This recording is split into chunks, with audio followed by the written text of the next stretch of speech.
If you, like me, had tons of questions about industrial capitalism, come with me to figure it all out. To begin with this matter, we need to have a clear understanding of what a social contract is. I believe there is no better man to explain this than Jean-Jacques Rousseau himself. His theory explains really well how we can all coexist and interact with each other in relationships. His famous work, The Social Contract, published in 1762, talks about how we can all firmly form part of an invisible political structure, but how we need to reconcile the freedom we are losing thanks to the authorities, institutions, and the state. He believes in a system where we view ourselves as part of a bigger thing. We all play an equally important role in a democratic society, which is a contrast from the already implied governments. But now, jumping into the Industrial Revolution topic, the first time we see this event happen was in the UK around the mid 18th century.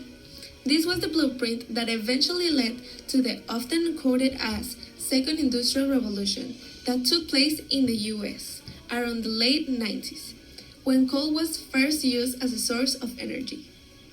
Thanks mainly to the mechanization and technological advances like transportations, railroads, assembly lines, steam engines, sewing machines, etc., the economy changed from an economy based on agriculture and manual labor to one ruled by factories that sold things at a lower price that family markets couldn't compete to.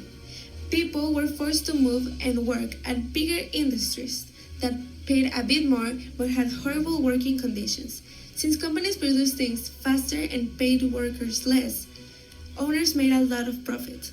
There was also a strong political influence by the urbanization of areas that were projected in the government and policy. All of this created an economic growth in the United States that fell into the category of capitalism, which was the predominant ideology of the time. These capitalist industries are somewhat controlled by the government, which wasn't a thing with the previous free market economy.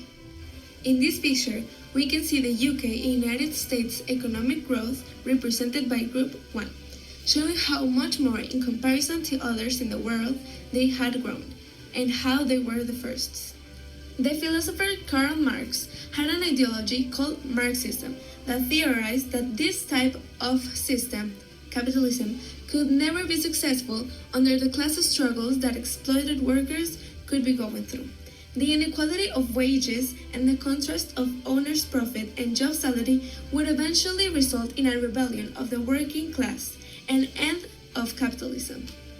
The Industrial Revolution that came with the rise of capitalism had an essential role in all the shifts in politics and power dominion in the country. So let's dive in. During this time, there was an ongoing war between the North, the Union government, and the South, the Confederacy, which of course got entangled with the industries.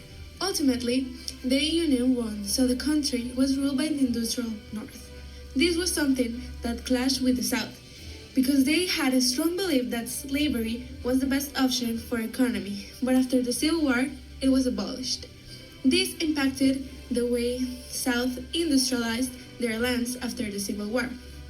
Since industrialization was expanding quickly, the government took a look into it and came up with regulations regarding workers' rights. They also got involved in international relationships of business, which eventually shaped United States into the world power. I analyzed this first-hand primary source that's called Labor and Capital that made me see the truth and the statistics of labor first in industries, which helped me to understand how many of them had a low payment and why society created a new social contract. The art I chose to recreate shows exactly how people form organizations like the IWW dedicated to kill this harmful system and to be free. How did the social contract in the US was rewritten by the Industrial Revolution? The Industrial Revolution in the US and its rebellion prompted a re-examination of the social contract by changing relationships between individuals, businesses, and the government because of the treatments workers were receiving. This brought with it labor unions, just as Marx said, where employees demanded better working conditions. All of this made it possible for workers to have laws that protected them.